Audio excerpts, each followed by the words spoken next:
जिंदगी जिंदाबाद। नमस्कार, कैसे हैं आप सब लोग? मुझे पूरा यकीन है खुश होंगे, मन लगा के पढ़ाई लिखाई कर रहे होंगे, जिंदगी को जी रहे होंगे। कहते हैं क्यों होता है जीवन में दुख, क्यों नहीं मिलता है हर पल सुख, क्यों होता है जीवन में दुख, क्यों नहीं मिलता है हर पल सुख। जब ये दिल रोता है तो क्यों नहीं किसी का होता है। एक बार कुछ बच्चे फल तोड़ने के लिए पेड़ पर पत्थर मार रहे थे। उसी दौरान पेड़ के नीचे बैठे एक महात्मा जी के माथे पर जाकर एक पत्थर लग जाता है। बच्चे दौड़े दौड़े जाते हैं और महात्मा जी को देखते हैं तो वो रो रहे थे, उनकी आंखों में आंसू थे। बच्चे क्षमा याचना करते हुए कहते हैं, माफ करें महात्मा जी, हम लोगों ने जानबूझकर के आपको पत्थर नहीं मारा है, आपको बहुत चोट लगी है इसलिए आप रो रहे हैं ना।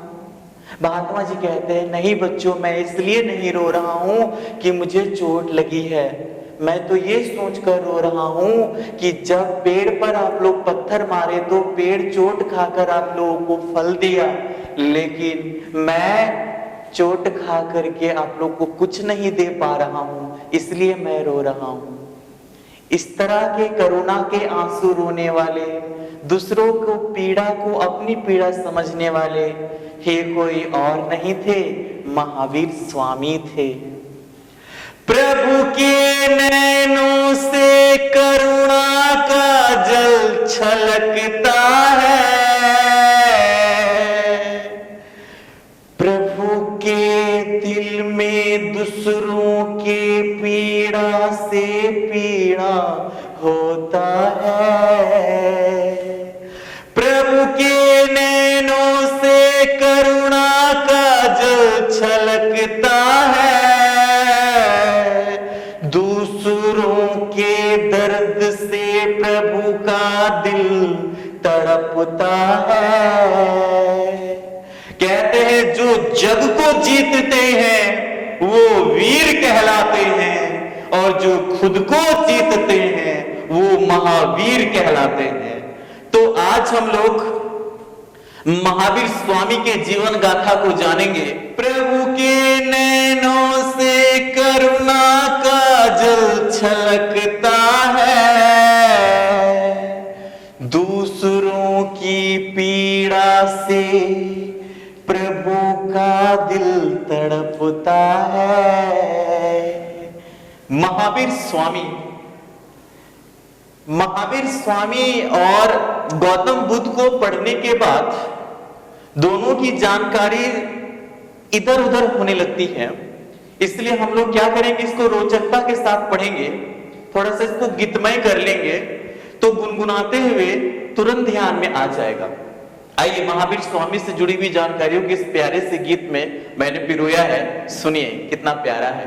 कौन थे महावीर, पूरा का पूरा इस गीत में समाया हुआ है। यशोदा के प्राण थे महावीर, त्रिशला और सिद्धार्थ के संतान थे महावीर, प्रियदर्शनी के पिता और जामिल के ससुर थे महावीर। वो तो जैन धर्म के 24वें तीर्थंकर, 540 ईसा पूर्व में कुंडग्राम में जन्म लेकर, 468 ईसा पूर्व में पावापुरी से चले गए ज्ञान देकर महावीर महावीर।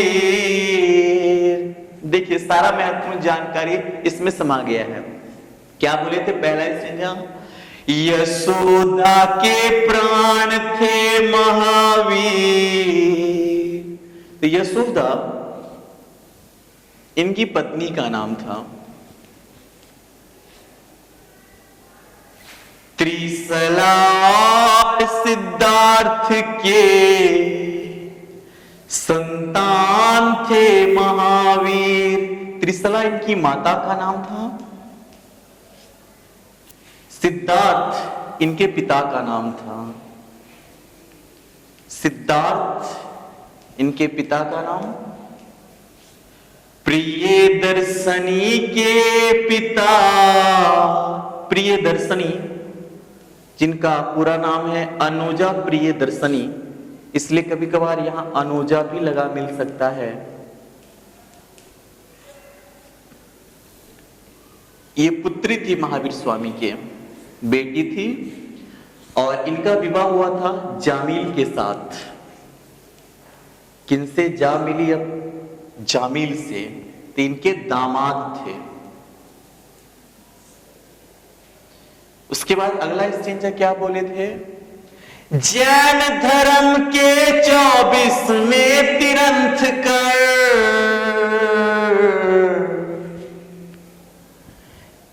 जैन धर्म के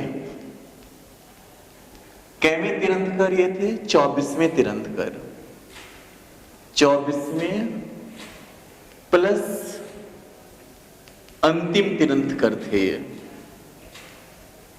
अंतिम तीर्थंकर। उसके बाद जानना है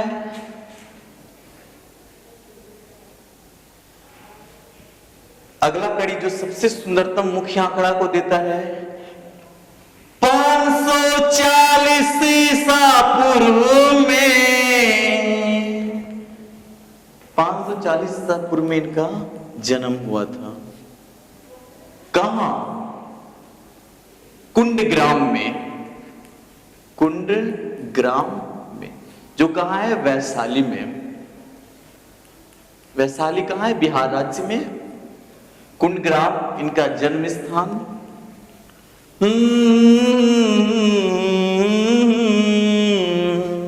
इसके बाद अगला आंकड़ा है 468 ईसा पूर्व में। 468 ईसा पूर्व में इनकी मृत्यु हुई थी, निर्वाण की प्राप्ति हुई थी।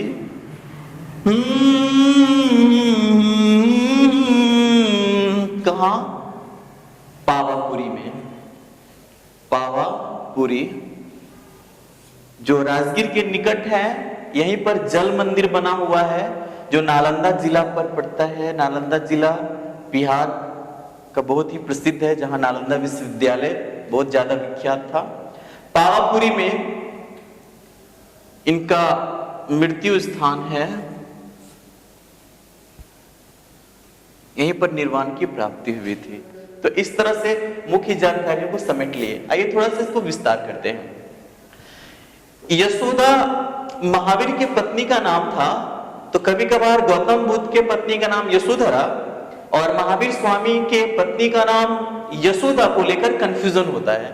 तो कंफ्यूज नहीं करिएगा, थोड़ा सा इसको क्या करिएगा ना, ध्यान पूर्वक रख लेंगे। जब आप कहेंगे बुद्ध, वही बुद्ध धा से निकाल दीजिए धरा, तो हो जाएगी कौन? यशोधरा। यानी बुद्ध की पत्नी का नाम यशोधरा, तो ऑटोमेटिकली एक को याद रख लिए। तो यशोदा किनकी पत्नी हो गई? महावीर की पत्नी हो गई। त्रिशला महावीर स्वामी की माता का नाम। त्रिशला लिच्छवी राजा चेटक की बहन थी, यानी लिच्छवी राजा चेटक जो थे महावीर स्वामी के मामा जी लगते थे। सिद्धार्थ इनके पिताजी का नाम था, जो उस समय ज्ञात्री कुल के सरदार थे, और ये कुंडग्राम के राजा थे। ध्यान ये देना है, ये इक्ष्वाकु वंश के थे। इनका कुल का नाम ज्ञात्री कुल था। महावीर स्वामी क्षत्रिय थे।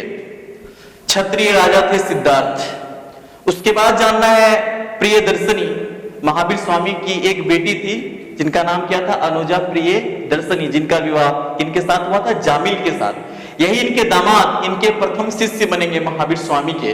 और ध्यान देना है, प्रथम विरोधी भी जामिल ही बनते हैं। उसके बाद जैन धर्म के 24वें तीर्थंकर और अंतिम तीर्थंकर हुए। जैन धर्म में कुल 24 तीर्थंकर हैं। ध्यान ये देना है कि तीर्थंकर का अर्थ होता है मार्गदर्शक, मुक्तिदाता, जो जीवन के दुखों वाले सागर से जो पार लगाने वाले होते हैं, उन्हें तीर्थंकर कहा जाता है। तो जैन धर्म में 24वें तीर्थंकर कौन हुए, महावीर स्वामी हुए। इनका जन्म 540 ईसा पूर्व में हुआ, 540 ईसा पूर्व में हुआ था। 540 ईसा पूर्व को लेकर एक कंफ्यूजन है। ऐतिहासिक आंकड़ा 540 ईसा पूर्व देता है, लेकिन जैन ग्रंथों को देखेंगे तो इनका जन्म 599 ईसा पूर्व ही देता है। तो आप लोग ध्यान दीजिएगा कि अगर डाटा इस तरह, प्रश्न अगर इस तरह से दिया हुआ है कि जैन ग्रंथों के अनुसार महावीर स्वामी का जन्म कब हुआ था, तब आपका उत्तर चला जाएगा 599 ईसा पूर्व में। ध्यान ही रख लेना है। लेकिन अगर सीधा साधा प्रश्न बना देता है, थोड़ा डीप लिया जाएगा, तब जाकर वो होगा। जबकि इनका मृत्यु ऐतिहासिक आंकड़ा को देखा जाएगा तो 468 ईसा पूर्व है। लेकिन अगर वही जैन ग्रंथों की बात कहा जाए, जो ट्रेडिशनल जानकारी है, तो वो चला जाता है 527 ईसा पूर्व में। तो इसको लेकर थोड़ा सा कंफ्यूज नहीं होंगे। प्रश्न में अगर जैन ग्रंथ के अनुसार लगा दिया है, ऑप्शन देखिएगा, तब जाके इस तरह का निर्णय लीजिएगा। उसके बाद आइए महावीर स्वामी के बारे में थोड़ी सी विस्तार से जानकारी को जानते हैं। कहते हैं जब जब भी इस धरती पर पाप का वर्चस्व बढ़ा, जब भी अन्याय चरम सीमा पर जाने लगा, जब मानवता दुखी होने लगी, जब लोगों का हृदय पीड़ा से भर जाने लगा, तब तब इस धरती पर कोई ना कोई फरिश्ता आए, कोई ना कोई अवतार आए, कोई ना कोई तीर्थंकर आए, कोई ना कोई पैगंबर आए और मानवता का फिर से श्रृंगार किए, उद्धार किए, धरती को फिर से रहने योग्य बनाए। महावीर स्वामी उन्हीं पंक्तियों में, महावीर स्वामी सबसे अनोखे हैं, अनूठे हैं, बड़े ही प्यारे इसलिए हैं कि इनका मार्ग बड़ा ही अलग नजर आएगा। आइए जानते हैं कितने प्यारे, कितने अनोखे हुए। महावीर स्वामी जब अपने मां के गर्भ में प्रवेश करते हैं तो कहते हैं कि महावीर स्वामी के गर्भ में आने के बाद से ही राजा सिद्धार्थ के साम्राज्य में वृद्धि होना प्रारंभ हो गया। और जब महावीर स्वामी का जन्म हुआ तो इतना ज्यादा साम्राज्य फला फूला, इतना वृद्धि किया कि इस बच्चे का नाम सिद्धार्थ ने, यानी महावीर स्वामी के पिता ने, वर्धमान ही रख दिया, जिसका अर्थ होता है वृद्धि करने वाला, जो निरंतर बढ़ता हो। तो इस तरह से महावीर स्वामी का बचपन का नाम क्या था, वर्धमान।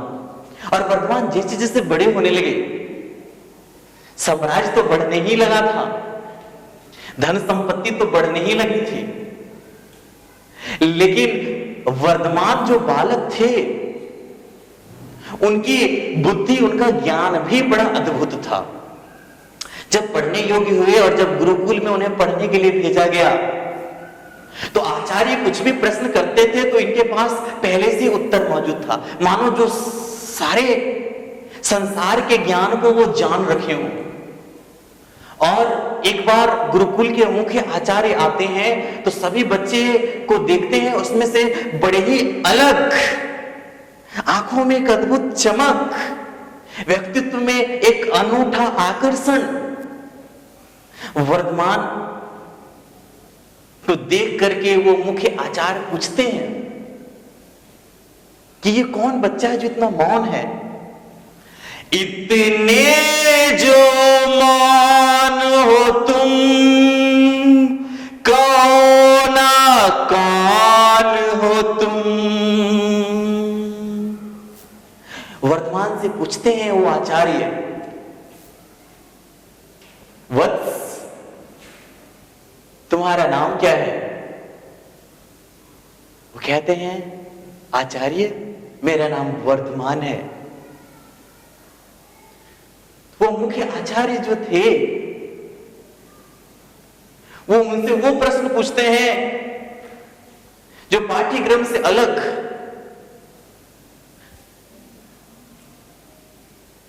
कहते हैं कि तुम क्या हो? वर्धमान कहते हैं आप जो है वही मैं हूं। आचार्य को बड़ा ताज्जुब हुआ ऐसा उत्तर सुनकर के, एक बच्चा ऐसा उत्तर कैसे दे सकता है, इतना ज्ञानी कैसे हो सकता है। फिर अगला प्रश्न करते हैं वो आचार्य कि फिर तुम में और मुझ में फिर फर्क क्या है? वो कहते हैं सिर्फ कर्मों का फर्क है आचार्य, अन्यथा मुझ में जो प्राण बसता है आप में वो प्राण बसता है। हमारी आत्मा आपकी आत्मा, सब सुख दुख पीड़ा प्रेम घृणा सबकी अनुभूति एक जैसी होती है। हमें सबों के प्रति दया करना चाहिए। वो मुख्य आचार्य कहते हैं कि इसकी शिक्षा तो पहले से ही पूर्ण है, हम लोग अब इसे क्या सिखा पाएंगे? और उन्हें घर भेज दिया जाता है और कहते हैं संसार के ज्ञान से पहले ही वो इतना ज्यादा संपन्न थे कि बाकी और संसार का कोई व्यक्ति उन्हें ज्ञान नहीं दे सकता था।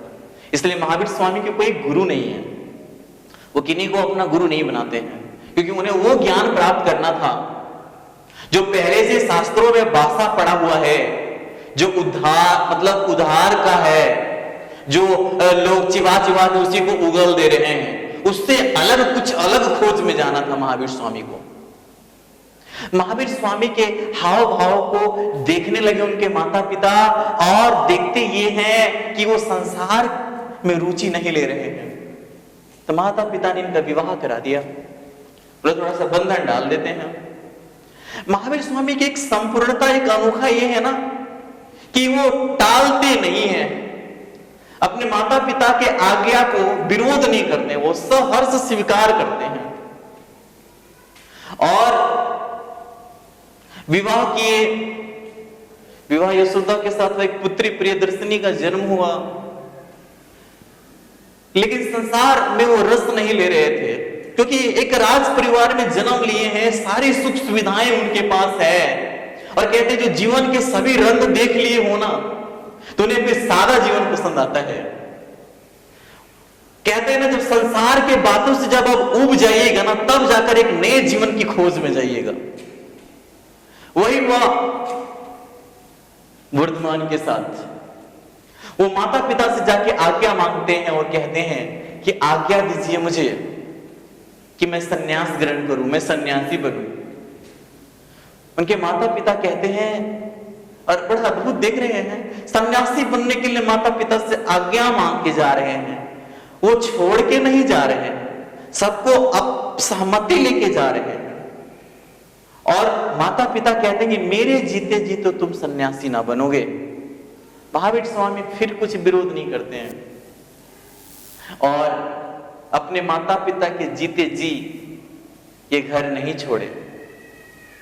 माता पिता की जब मृत्यु हो गई, उसके बाद अपने बड़े भाई नंदीवर्धन से ये आज्ञा लेते हैं, और ध्यान ये रखिएगा, अपनी पत्नी यशोदा को जाके कहते हैं कि मुझे संसार में कोई रुचि नहीं है, मानवता के दुखों का हल मुझे ढूंढना है, जन्म मरण की सिलसिला से पार जाना है, मोक्ष का द्वार हमें खोजना है। यशोदा कोई विरोध नहीं करती है, वो कहती है कि संसार कभी ये ना कहेगा कि एक नारी पुरुष के मार्ग में बाधा बनी, उसके मोक्ष में बाधा बनी, इसलिए मुझे कोई ऐतराज नहीं है। और 30 वर्ष की उम्र में महावीर स्वामी घर छोड़ देते हैं और 12 वर्षों तक तपस्या करते हैं। ध्यान रखेंगे, इस 12 वर्ष का जो तपस्या वर्ष है, तो शुरू के 6 साल ये आजीवक संप्रदाय के मखाली गोसाल, आजीवक संप्रदाय के संस्थापक मखाली गोसाल के साथ भ्रमण करते हैं। कुछ नहीं प्राप्त हुआ, जिस ज्ञान की खोज में थे उसकी प्राप्ति नहीं हुई। फिर एकल मार्ग चुनते हैं और अंततः 12 वर्ष की तपस्या के बाद देखते हैं ये धैर्य इन्हें ऋजु पालिका नदी के किनारे जृंभिक नामक स्थान पर साल वृक्ष के नीचे ज्ञान की प्राप्ति हो जाती है, जिसके लिए केवल वो आए थे। उस सर्वोच्च ज्ञान जिसे प्राकृतिक भाषा में कैवल्य कहा गया है, और इस कैवल्य की प्राप्ति के बाद वो केवलीन कहलाते हैं। ध्यान ये देना है कि जिस स्थान पर इनको ज्ञान प्राप्ति हुआ था, जृंभिक, ऋजुपालिका नदी के तट के किनारे बसा ये गांव इन दिनों बिहार के मुजफ्फरपुर में पड़ता है। ज्ञान प्राप्ति के बाद ये जीन कहलाए, केवलिन कहलाए, अरहंत कहलाए, महावीर कहलाए, निर्ग्रंथ कहलाए। इसके क्या अर्थ है जानिए। महावीर इसलिए कहलाए क्योंकि अपने तपस्या में ये पराक्रम को दिखाएं। कहते हैं इस जग को जीतना आसान है, खुद को जितना बड़ा ही मुश्किल है। इसलिए तो कहा गया है कि जब मन में बड़ा शोर होता है ना, तो इंसान बड़ी कमजोर हो जाता है। मन का जो उथल पुथल होता है ना, इंसान को बेचैन कर डालता है। गहरी नदी का रे न छोड़, लहरों से ज्यादा मनवा में शोर, लहरों से ज्यादा मनवा में शोर। ये मन का शोर जब होने लगता है तो इंसान शांति की तलाश करता है, सुकून चाहता है, और वही असली सुख है। तो महावीर स्वामी वास्तव में महावीर थे क्योंकि खुद को जीते थे। इसलिए महावीर स्वामी का जो प्रतीक चिन्ह है वो सिंह है, उस वीरता की पहचान है। जिन इसलिए कहलाते हैं, ये जिन शब्द से जैन धर्म बना है। ध्यान रखिएगा, जैन धर्म के संस्थापक तो हुए ऋषभदेव, लेकिन जैन धर्म के वास्तविक संस्थापक है महावीर स्वामी। अगर पूछता है जैन धर्म के वास्तविक संस्थापक कौन थे, तो वास्तविक लग जाएगा तो उत्तर महावीर स्वामी हो जाएगा। जबकि संस्थापक लगेगा तो प्रथम तीर्थंकर कौन, ऋषभदेव हुए थे। तो जीन इसलिए कहलाए, जीन का मतलब है जो जीत लिया हो, जो विजेता हो, जो अपने इंद्रियों को जीत लिया हो, अपने वश में कर लिया हो, इसलिए जीन कहलाए। निर्ग्रंथ इसलिए कहलाए क्योंकि ये बंधनहीन थे।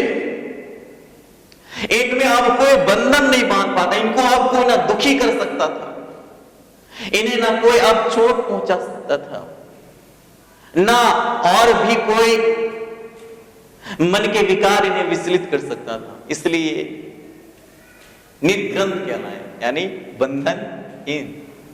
अरहंत का मतलब होता है पूजनीय, जो पूजनीय योग्य हो गए उन्हें क्या कहते हैं, अरहंत।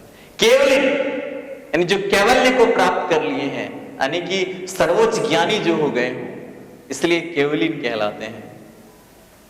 और ध्यान देना है, बौद्ध साहित्यों में इन्हें निर्ग्रंथ नाथपुत्र कह के ही संबोधन किया गया है। नाथपुत्र, नाथ इनका जो ज्ञात्रिक कुल था, ज्ञात्रिक को नाथ भी कहते हैं, इसलिए यह संबोधन मिलता है।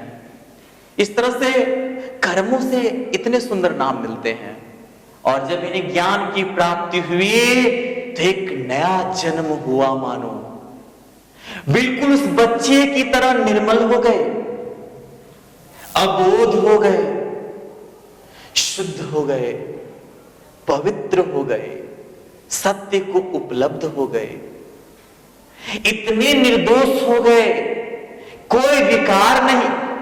एक नन्हा शिशु को आप निर्वस्त्र बिना कपड़ा का लेटा दीजिए तो उसमें कोई वासना नहीं, एकदम निर्मल सा वो जो तन होता है।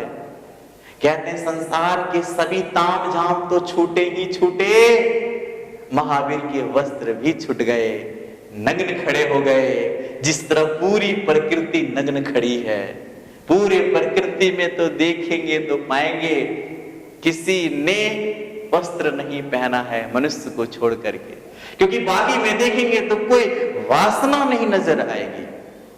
पेड़ पौधों को देखिए, पशु पक्षियों को देखिए, तो आप पाएंगे क्या एक ने भी वस्त्र धारण नहीं किया है, वस्त्र केवल मनुष्य धारण करता है। तो इस तरह से वो निर्वस्त्र हुए क्योंकि वो विकार से मुक्त हो गए थे। चल पड़े ज्ञान को देने जीव। और महावीर स्वामी का जो ज्ञान है वो केवल मानव का उद्धार के लिए नहीं है, वो सभी जीवों के प्रति दया करते हैं। और वो कहते हैं जियो और जीने दो। कहते हैं सभी जीवों के प्रति दया करना ही अहिंसा है। इनका ज्ञान कितना अनोखा है।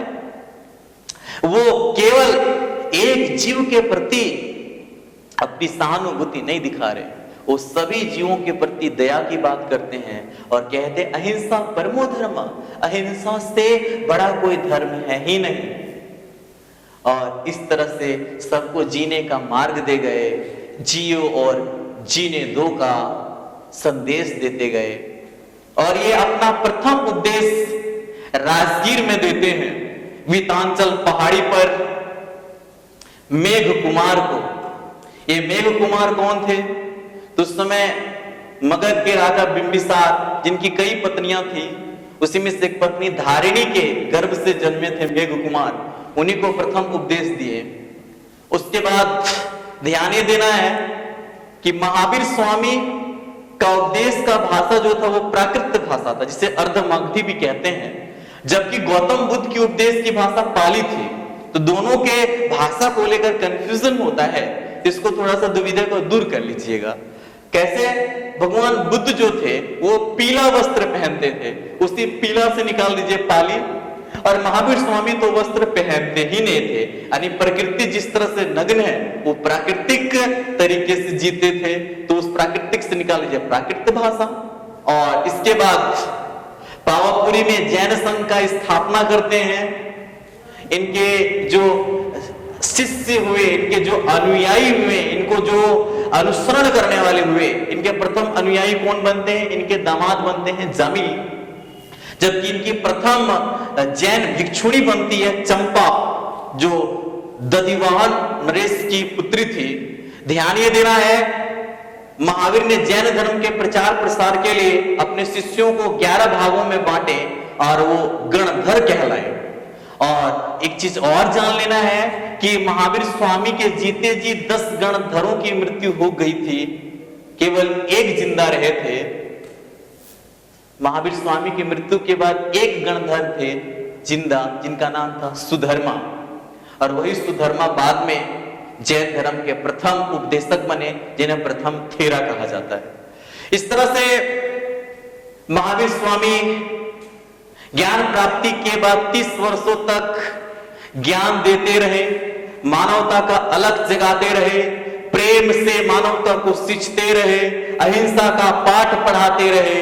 और अंततः इस धरा पर जो आया है उसको तो एक दिन विदाई लेना ही लेना है। पावापुरी में मल्ल राजा सस्तीपाल के यहां ठहरे थे। ये वर्षा काल का समय समाप्त हो चुका था, चतुर्थ मास का समय समाप्त हो गया था। कार्तिक अमावस्या का समय था। कार्तिक अमावस्या का दिन, ध्यान दीजिएगा, महावीर स्वामी का जन्म चैत्र महीना में हुआ है जबकि इनकी मृत्यु कार्तिक महीना में होगी। कार्तिक अमावस्या का दिन था। महावीर स्वामी अपने सभी शिष्यों को बुलाते हैं, उन्हें अपनी अंतिम उपदेश देते हैं और अपने विदाई का समाचार सुनाते हैं। और राजा सस्तीपाल, पावापुरी के राजा सस्तीपाल के ही राजमहल में, जिसे प्राकृतिक भाषा में राजमहल को राजप्रसाद कहा जाता है, उन्हीं के राजमहल में ये अपने प्राण त्यागते हैं, इस धरती से विदाई लेते हैं अपने अमर वचनों को छोड़ करके। कह गए कि यहां जो आया है वो तो जाएगा, लेकिन जो निर्वाण को पाके जाएगा वो आवागमन से मुक्ति पा जाएगा। और इस तरह से निर्वाण को प्राप्त हुए महावीर स्वामी। उस दिन पूरा पावापुरी, चूंकि अमावस्या की रात्रि थी, लेकिन दीपक से जगमगाया गया और जगमगा करके रोशन कर दिया। जिस तरह से जग को रोशन करके गए थे महावीर स्वामी, उसी तरह से रोशन किया गया था किसे? पावापुरी को। और वही परंपरा चलते आ रही जैन धर्म में। कार्तिक अमावस्या को क्या किया जाता है? दीपमालिका पर्व के रूप में जैन धर्म के लोग मनाते हैं। महावीर स्वामी की ये जीवन गाथा वास्तव में हमें बहुत प्रेरित करती है। आज जिस तरह के स्वार्थी तरीके से लोग जीवन जी रहे हैं, वैसे हालात में महावीर स्वामी हम लोग के प्रेरक हो सकते हैं। इनके मार्गों में चल करके सभी जीवों के प्रति दया दिखा सकते हैं। सबसे प्रेम भावना, अहिंसा का मार्ग को अपना करके गांधी जी ने क्या किया था? स्वतंत्रता आंदोलन में कामयाबी पाया। हम अहिंसा से ही क्या कर सकते हैं? प्रेम से ही क्या कर सकते हैं? दया से ही क्या कर सकते हैं? पूरे विश्व को वसुदेव कुटुंबकम में बांध सकते हैं। और आज इसी चीज की दरकार है। महावीर यानी आज वर्तमान में वर्धमान की जरूरत है, इनकी आवश्यकता है, जो दूसरों की पीड़ा को समझे। जैन धर्म से संबंधित कई और जानकारियां हैं। इनके जो बाकी 23 तीर्थंकर हुए हैं उनसे संबंधित जानकारी, उनके प्रतीक चिन्ह, साथ साथ में इसके जो त्रिरत्न है, इसकी कुछ शैलियां हैं, इसके जो कुछ ग्रंथ हैं। फिर जैन धर्म का विभाजन होता है श्वेतंबर दिगंबर में। वो जैन धर्म से विषय वस्तु वाला जब टॉपिक पढ़ाएंगे तो उसमें किसी वीडियो में बताएंगे। ये महावीर स्वामी की जीवन गाथा को हम लोग देखें और महावीर स्वामी कैसे थे संक्षेप में सुनते जाइएगा। प्रभु के नैनों से करुणा का जल छलकता है, दिल दूसरों के दर्द से तड़पता है। वो तो जैन धर्म के 24वें तीर्थंकर